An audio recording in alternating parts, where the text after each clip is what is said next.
তো mathematics marathon সিরিজের আজকে এবার আমরা করছি 3 নম্বর পার্ট। 3 নম্বর পার্টের মধ্যে আমাদের অঙ্ক এবার কি বলছে, নেক্সট অঙ্কটায় চলে আসছি। নেক্সট অঙ্কটাই বলছে 400 টাকা 2 বছরে সমূল চক্রবৃদ্ধি হলে কত টাকা হয়? 441 টাকা হয়। আচ্ছা, ভালো কথা। 400 টাকা 2 বছরে সমূল চক্রবৃদ্ধি মানে পি হচ্ছে কত টাকা? পি হচ্ছে 400 টাকা। এ হচ্ছে সমূল চক্রবৃদ্ধি মানে এ মানে 441 টাকা হচ্ছে। টাইম হচ্ছে এন কত? 2 বছর। তার মানে ফর্মুলা কত? ফর্মুলা কি? P into 1 plus R by 100 whole to the power n is equal to কত? এ। তাহলে 400, আচ্ছা তার মানে এখানে আমরা বলতে পারি 400 ইন্টু 1 প্লাস আর বাই 100। আচ্ছা, এটাকে আমরা একটু চেঞ্জ করে দেবো। 1 প্লাস আর বাই 100কে আমরা বলতে পারি কত? 100 plus R whole to the power n equals to কত হবে? 441। তাহলে ডেফিনেটলি এটা 400 আছে, বাই দেবে এটা 4। হ্যাঁ, তাহলে এখান থেকে আমরা বলতে পারি 100 plus R whole by 100 whole to the power n এর মান কত পেয়ে গেছি? এন এর মান পেয়ে গেছি আমরা 2। তাহলে 2 ইজ ইকুয়াল টু, আচ্ছা বাই ডাইরেক্ট করে দিচ্ছি, ইজ ইকুয়াল টু কত হবে? 441 বাই 400 রুট মানে স্কোয়ার রুট করে দিলাম। তো স্কোয়ার রুট করলে কত বেরোচ্ছে? এটা বেরোচ্ছে কত? ওপরটা হচ্ছে 21, নিচেটা হচ্ছে 20। এবার দেখো আমাদের কাছে কত সুন্দর ট্রিক আছে, কত সুন্দরভাবে আমরা করতে পারি। একবারে ডাইরেক্ট আমি করে দিচ্ছি। ফর এক্সাম্পল দেখো, তলায় আছে এখানে কত? 100, এখানে তলায় আছে কত? 20। 120 সাথে কত গুণ করলে 100 হয়? 5 গুণ করলে, এখানে 5 গুণ করলাম, উপরেও 5 গুণ করে দিলাম। তাহলে উপরটা কত হয়ে গেল? 5 একে 5, 5 দুগুণে 10, 105। আর নিচেটা কত হয়ে গেল? 5 20 100। তাহলে 100 100 মিলে গেল। তাহলে এই 100 100 কেটে গেল। তার মানে আমি আর ইজ ইকুয়াল টু কত বলতে পারি? 105 থেকে 100টা বাদ দিয়ে দাও, তাহলে কত হলো? 5%। আর যদি লং টার্ম ভাবে বড়ভাবে করতে চাও, তাহলেও সেক্ষেত্রে কি, তোমরা যদি মনে করো এটাকে বড়ভাবে করতে চাও বা বড় অঙ্কের মতো দেখাতে চাও, সেক্ষেত্রে আমরা কি করব? সেক্ষেত্রে আমরা এত অবধি কাটাকাটি করে নিলাম। তাহলে এখানে এবার করে দিচ্ছি, সাইডে রাফ করে দিচ্ছি। রাফ করে দিলে কি হচ্ছে? তাহলে পড়ে থাকছে কি? 100টা বাদ দিয়ে দিলাম। তাহলে পড়ে থাকছে কি? 100 plus R by 100 equals to পড়ে থাকছে কত? 21 20। ক্রস মাল্টিপ্লাই করো, 20টা মাল্টিপ্লাই হয়ে যাবে কার সাথে? 100 প্লাস আর এর সাথে। আর 21টা মাল্টিপ্লাই হবে কার সাথে? 100-র সাথে মাল্টিপ্লাই হয়ে যাবে। তাহলে মাল্টিপ্লাই করলে এটা কত বেরোবে? 2000 প্লাস 20 আর ইকুয়ালস টু 2100। তাহলে 20 আর ইকুয়ালস টু বলতে পারো কত? 2100 মাইনাস 2000। তার মানে আর ইকুয়ালস টু বলতে পারো কত? এখানে বিয়োগ করলে হচ্ছে কত? 100, আর এখানে হচ্ছে 20। সেই কাটাকাটি করলেও 5%ই ঘুরে ফিরে বেরোবে। আশা করি তোমরা বুঝতে পারলে। তো নেক্সট অঙ্কটা করানোর জন্য আমার কিন্তু এই স্লাইডের মধ্যে এটা করানো সম্ভব নয়, আমি নেক্সট স্লাইডে এটা করিয়ে দিচ্ছি তোমাদেরকে। ওকে, নেক্সট স্লাইডে পেস্ট করে দিই। আচ্ছা দেখো, বলে দিয়েছে a/2, তার মানে এটা বাই দেবে কত বেরোলো? এটা বেরোলো আমাদের লাস্ট অঙ্ক কত বেরোলো? 5%। ওকে, এবার বলে দিয়েছে দেখো, কালিটা চেঞ্জ করে নিই। a/2 equals to b/3 equals two এতগুলো বলে দিলে পি এর মান কত? আচ্ছা, সবকটাকে তুমি ধরে নাও। এই সবকটা ইজ ইকুয়াল টু দিয়ে যখন বলে দিয়েছে, তার মানে এইটাকে কে ধরে নাও, মানে a/2 equals to b/3 equals to c/4 equals to k ধরে নাও। তার মানে এর মানে কত? 2k, বি এর মানে কত? 3k, আর সি এর মানে কত হবে? 4k। আবার এই টার্মটাও ইজ ইকুয়াল টু আছে, তার মানে কি? 2a minus 3b plus 4c, sorry C হবে এটা, 4c divided by P equals to কত হবে? কে, কারণ সবকটাই তো কে। এটার মানেও তো এটা, যদি এই সবকটাকে কে ধরি তাহলে এটার মানেও কত হবে? কে হবে। এবার 2 ইন্টু এ মানে কত? 2k মাইনাস 3b, 3 ইন্টু কত হবে? কে মানে হচ্ছে কত? 3k প্লাস 4c মানে কত? সি মানে কত? 4 into 4k divided by P equals to k. এবার দেখো, এই পিটা যদি ক্রস মাল্টিপ্লিকেশন করে দাও, এদিকে চলে আসবে, আর কেটাকে এদিক থেকে এদিকে নিয়ে চলে আসলে এদিকে চলে আসবে, কোনাকুনি গুণ হয়ে যাচ্ছে। বা বলতে পারো, ডাইরেক্ট বলতে পারো পি ইন্টু কে। পরের স্টেপে আমরা ডাইরেক্ট করে দিচ্ছি কত হচ্ছে দেখো, তার মানে P K is equal to কত হচ্ছে? 2 দুগুণে 4k minus 3 3k 9k plus 4 4 16k। আচ্ছা, কিভাবে করব? 16-র সাথে দেখো, 16-র সাথে যদি আমরা 4 যোগ করি কত হবে? 20 হবে। 20 থেকে 9 বাদ দিলে কত হবে? 11। তাহলে পি কে এর মান হচ্ছে কত? 11k। কে ক্রস হয়ে গেলে তাহলে পি এর ভ্যালু কত বেরোবে? দেখো, পি এর ভ্যালু বেরোবে 11। তাহলে পি এর মান কত হচ্ছে? 11। আশা করি তোমরা বুঝতে পারলে। তো নেক্সট অঙ্কটা কি বলছে? নেক্সট অঙ্কটা বলে দিয়েছে একটি লম্ববৃত্তাকার চোঙের উচ্চতা বলে দিয়েছে, আচ্ছা, আর বক্রতলের ক্ষেত্রফল বলে দিয়েছে, চোঙটির আয়তন কত।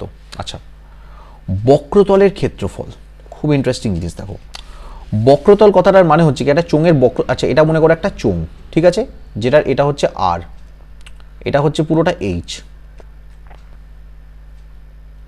এটা হচ্ছে পুরোটা কি এইচ। তাহলে বক্রতলের ফর্ম, ক্ষেত্রফলের ফর্ম, কার্ভ সারফেস এরিয়ার ক্ষেত্রফলের ফর্মুলা কি বলো তো? 2πr/h। 2πr/h এর মান বলে দিয়েছে কত? 264।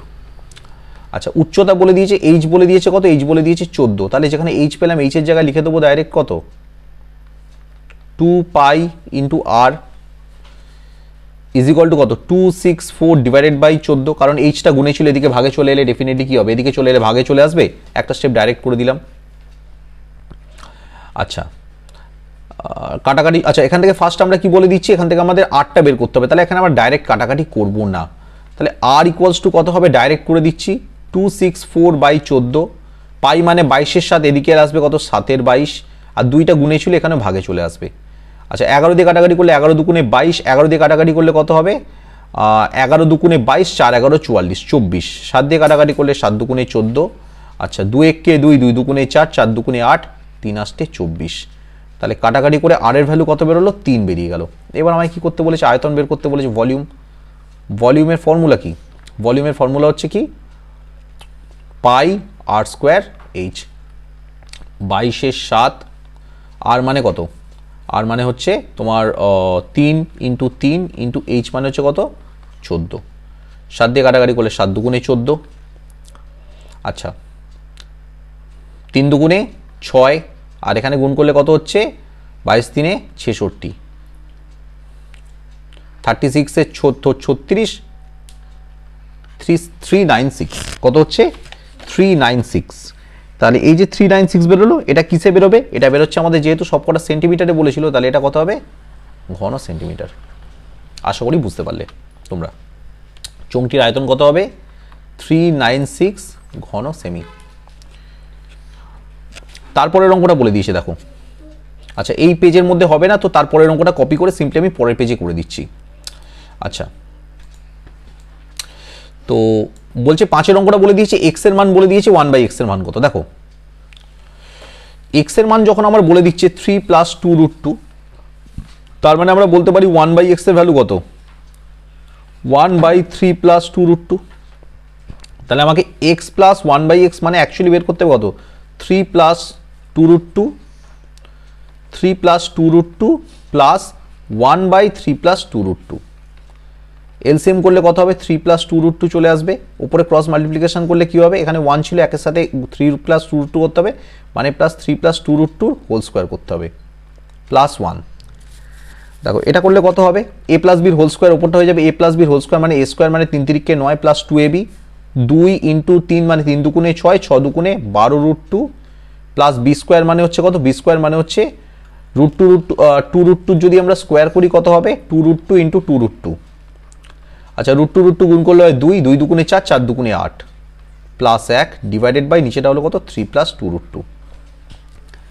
এবার করণী নিরসকের জন্য কি করতে হয়? করণী নিরসকের, আচ্ছা এটা বাড়িয়ে যাবে, লাস্ট স্টেপটা করে দিই। লাস্ট স্টেপটা হচ্ছে 9 8 আর 1 9, 9 আর 9 কত হয়? 18 প্লাস 12√2 ডিভাইডেড বাই 3 + 2√2।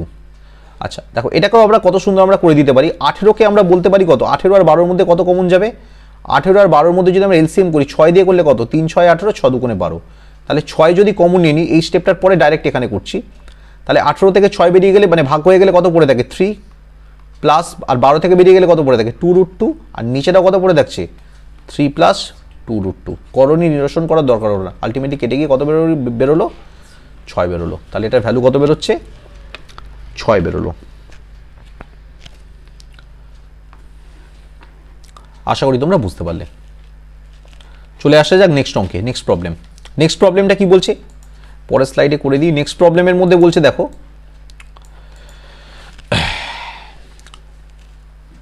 আচ্ছা, দুটি বৃত্তের ব্যাসার্ধের দৈর্ঘ্য বলে দিয়েছে 8 সেন্টিমিটার এবং 10 সেন্টিমিটার, এবং তাদের কেন্দ্রদ্বয়ের মধ্যে দূরত্ব বলে দিয়েছে কত? 13 সেন্টিমিটার। সাধারণ স্পর্শকের দৈর্ঘ্য কত?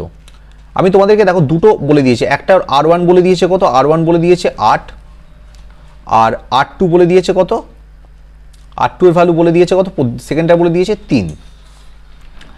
এবার আর তাদের কেন্দ্রদ্বয়ের মধ্যে দূরত্ব বলে দিয়েছে 13। তো দেখো সাধারণ স্পর্শকের ফর্মুলা কি, সাধারণ স্পর্শকের ফর্মুলা হচ্ছে কি রুট ওভার অফ, মনে রাখবে এটা হচ্ছে কমন ট্যানজেন্ট বা সাধারণ স্পর্শক। সাধারণ স্পর্শকের ফর্মুলা হচ্ছে root over of D square minus R1 minus R2 whole square. আর এটাই যদি তির্যক হয়ে যায়, তির্যকের ক্ষেত্রে মনে রাখবে এই মাইনাসটা প্লাস হয়ে যাবে, যখন এটা তির্যক হয়ে যাবে তখনই হয়ে যাবে root over of D square minus R1 plus R2 whole square.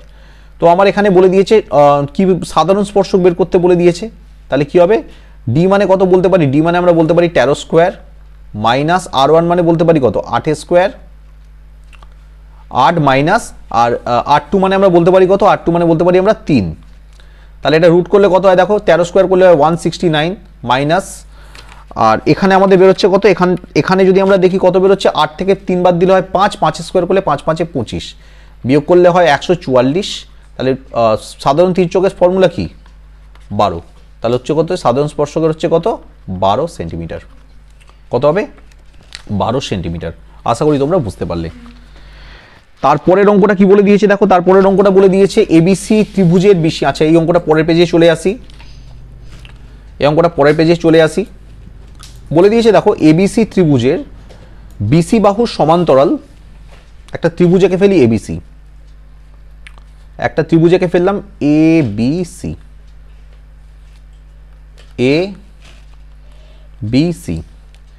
BC বাহু সমান্তরাল সরলরেখা এবি ও এসি কে ডি ও ই বিন্দুতে ছেদ করেছে, মানে মনে করো এরকম টাইপের একটা আছে, এটা হচ্ছে ডি, এটা হচ্ছে ই। আচ্ছা তার মানে আমরা এখান থেকে বলতে পারি বিসি প্যারালাল ডিই। আচ্ছা এডির মান যদি 5 হয়, এডির মান যদি 5 হয়, আর ডিবি অর্থাৎ হচ্ছে কোনটা, এই ডিবির মানটা যদি 4 হয়, মানে 5:4 যদি রেশিও হয়, তাহলে এই এইটা আর এইটার মান কত হবে, তাই তো। দেখো 5:4 বলেছে, তাহলে আমাকে বলে দিয়েছে কার কার বের করতে, এডি মানে হচ্ছে, ওকে ওয়েট এক সেকেন্ড, আমাকে বলেছে এই বের করতে, এই মানে হচ্ছে কোনটা, এই মানে এটা 5 হলে এটাও কত হবে 5, আর আমাকে বলে দিয়েছে এসি, এ আর সি, দেখো এটা 5 হওয়া মানে এটাও 5 হবে, আর এটা 4 হওয়া মানে এটাও 4 হবে, তাহলে এইর মানটা আমার 5 বেরোলো, কিন্তু আমাকে এসি বের করতে বলেছে, কত বের করতে বলেছে এসি, তাহলে এটা কত হবে, পুরোটা কত হবে 5 আর 4 9, তাহলে এই ইস টু এসির ভ্যালু কত বেরোবে 5:9। আশা করি তোমরা বুঝতে পারলে।